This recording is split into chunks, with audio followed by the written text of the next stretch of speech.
We have just discussed sequence of mathematical analysis in details and enumerated their properties in statistical large sample statistical inference. In this module, we shall discuss a concept of series and their convergence and how to check the convergence, and give some applications of series and their convergence in the field of statistics.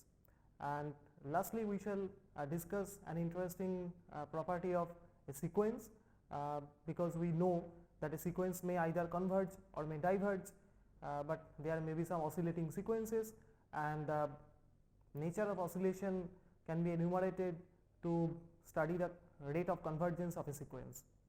So we have just discussed convergence of sequences. Now we shall discuss in this module another concept which is known as convergence of series and their applications in probability theory and large sample theory. So firstly, a series is a very widely applied concept in statistics. In statistics, or in particularly in probability theory, we know Poisson geometric and log series distributions, and it is interesting to observe that each of them is derived from an infinite series. For example, we can look at the identity that minus of log 1 minus theta equal to summation x from 0 to infinity theta to the power x by x factorial for theta lying between open interval 0 and 1, and we get the PMF of log series distribution as probability capital X equal to small x as minus theta to the power x by x factorial multiplied by log 1 minus theta for x ranging from 0, 1 to up to infinity. Next, we shall discuss some basic concepts of series. Let An be a sequence of real numbers. Define another sequence as Sn equal to summation k from 1 to n ak. The pair of sequences An and Sn define an infinite series. So a series is defined by summation n from 1 to infinity An, where An is called the nth term of the series and Sn is called the nth partial sum of the series. So next, we shall discuss convergence of series. A series that is a summation n from 1 to infinity An is ordinarily convergent or divergent according as the sequence Sn is convergent or divergent. Therefore, the convergence or divergence concepts of a series boils down to that of a sequence, in particular to a sequence of partial sums. If the sequence of partial sums, that is Sn, is such that limit of Sn exists, with limit of Sn as S, where we allow the possibility of S as plus minus infinity.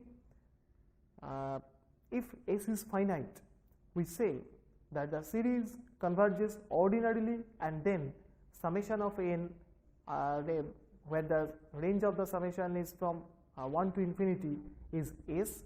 However, if S is plus minus infinity, the series diverges, and we say that the series diverges to plus infinity or minus infinity. Now, there are two modes of convergence for a series containing both positive and negative terms. Summation An, that is a series, is absolutely convergent if the series containing the absolute values of the series or the absolute values of An is convergent. That is, summation n from 1 to infinity An is absolutely convergent if summation n from 1 to infinity modulus of An is convergent.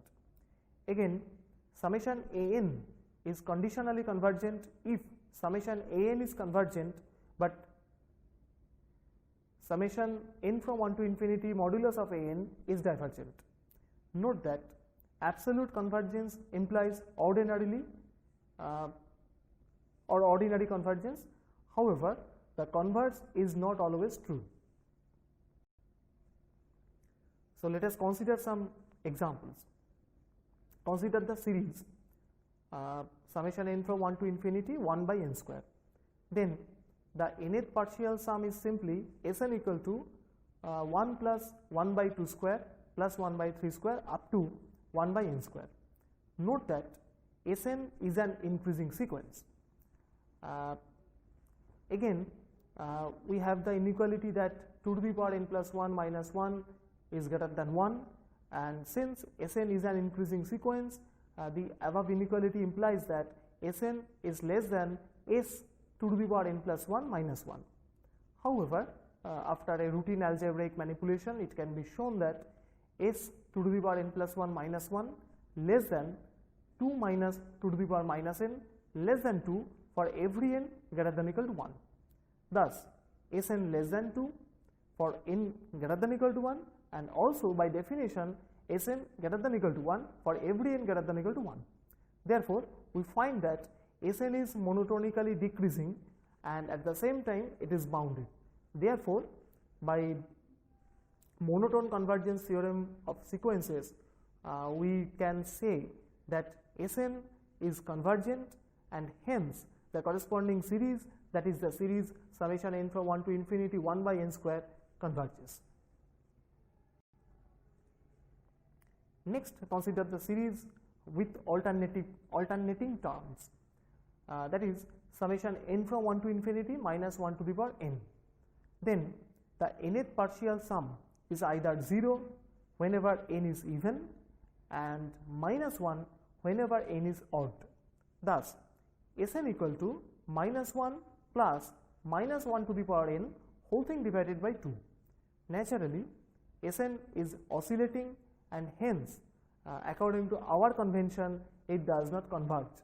Thus, by definition the series diverges, and the series also diverges absolutely. That is, if we take the absolute values of minus 1 to the power n, that is 1, then the corresponding series with constant terms 1 is also a divergence series. Next, consider the famous geometric series, that is summation n from 1 to infinity r to the power n minus 1. Then the nth partial sum Sn is n whenever r equal to 1, and it is r to the power n minus 1 divided by r minus 1 for r not equal to 1. If modulus r less than 1, then it is known from the results of sequence that r to the power n tends to 0 as n tends to infinity. Therefore, for modulus of r less than 1, Sn tends to 1 by 1 minus r.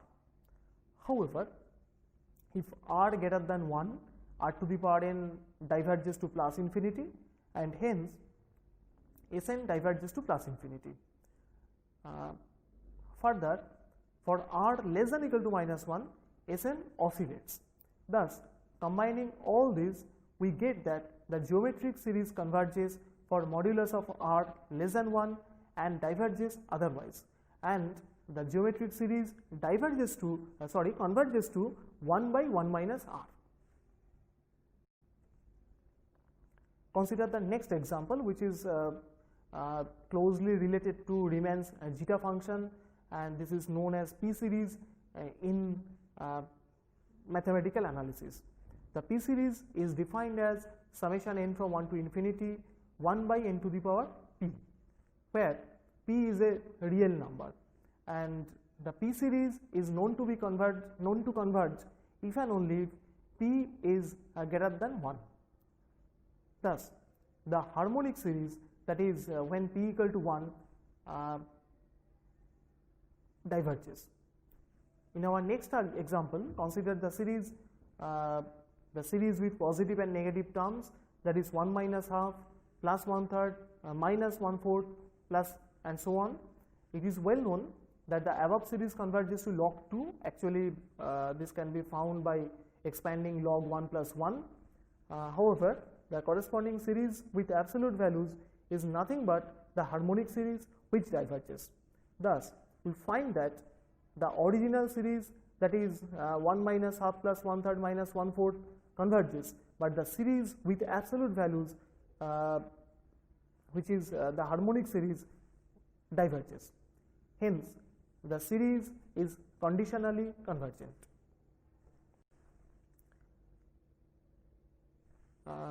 in our next example, we shall consider an interesting fact on rearrangement. In fact, the terms of a conditionally convergent series may be suitably rearranged to converge or diverge. Consider the series S equal to 1 minus half plus 1/3 minus 1/4. Naturally, S is log 2 and the series is seen to be conditionally convergent. Now, consider the rearranged series, that is 1 plus half minus 1, that is we are just replacing minus half by half minus 1, then remain 1/3 intact and replace minus 1/4 by 1/4 minus half and so on. Now, separating the positive and negative terms, we get from the above that the above series, the rearranged series can be looked upon as a difference of 1 plus half plus 1/3 etc. minus 1 plus half plus 1/3 etc. Thus, we get that after a rearrangement, we get the value 0. Next, consider the following rearrangement of S by 2. Half minus 1/4 plus 1/6 plus and so on. That is, we have divided S by 2, each term is divided by 2, and we have written this new series S by 2 as 0 plus half minus 0 minus 1/4 plus 0 plus 1/6 minus 0 minus 1 by 8 plus and so on. Now, adding the left hand side with S, we get 3S by 2, and clubbing the different numbers, we get in the right hand side as 1 plus 0 plus minus half plus 1 minus half plus half plus 0 plus 1/3 plus minus 1/4 minus 1/4 and so on. Thus, the right hand side is nothing but 1 plus 1/3 minus half plus 1/5 plus 1/7 plus 1 by 7 minus 1 by 4. That is, the right hand side, in the right hand side we get the same quantity, the same, or the original series is expressed in the right hand side. Thus, we get 3 possible values corresponding to different rearrangements of a conditionally convergent series as log 2, 0 and 3 log 2 divided by 2.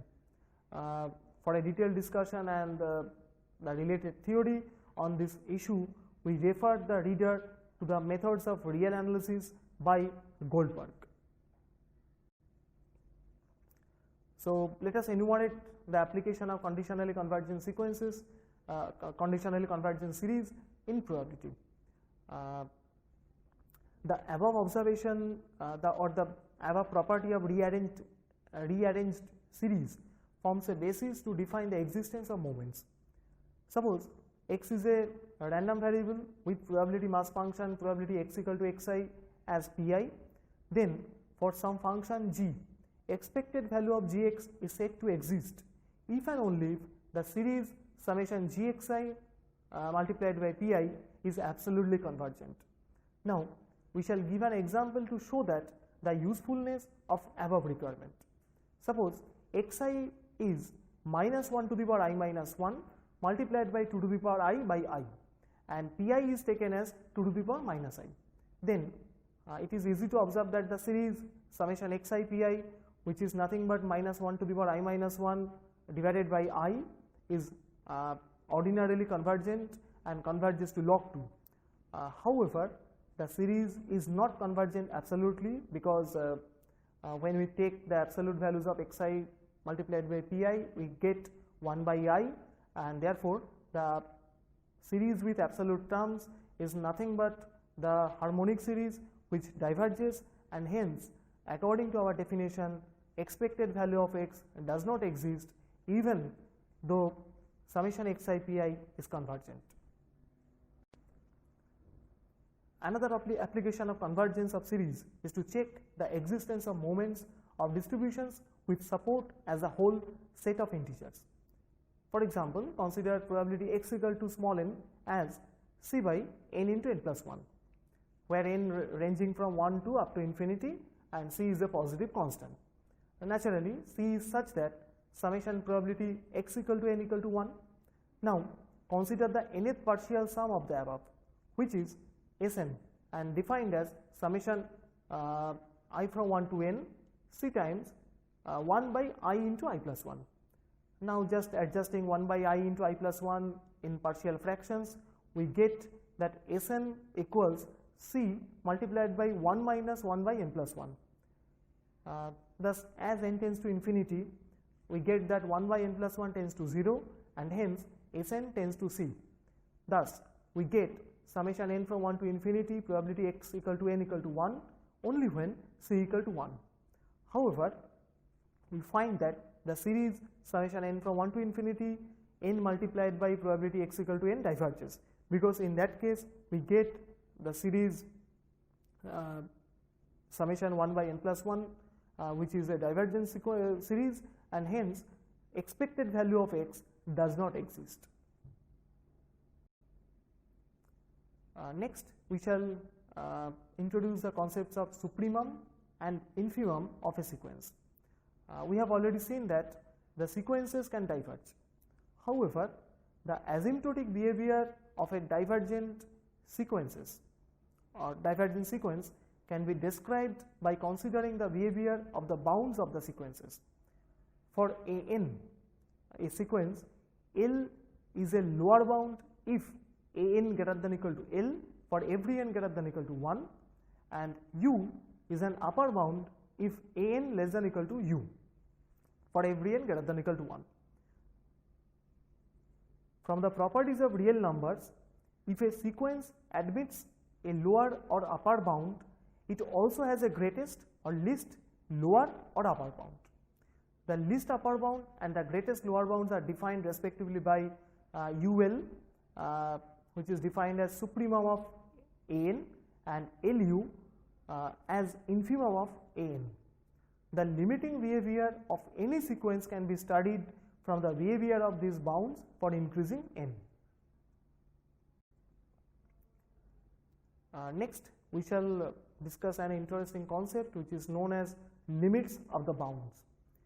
Note that supremum over k greater than equal to n, an is a decreasing sequence, and hence we get the limit as infimum of supremum of an. The above quantity is known as a limit superior of an and is denoted by either lim sup an or limit upper bar an. Again, infimum of an, where the range of infimum is k greater than equal to n, is an increasing sequence, and we get the limit as supremum with range n greater than equal to 1 of infimum of an, where the range of infimum is k greater than equal to n. The above quantity is known as limit inferior of an and is denoted by either lim an or limit lower bar an. Unlike limits, these two quantities always exist and can be used to judge the behavior of a sequence in the limit. So let us discuss some properties.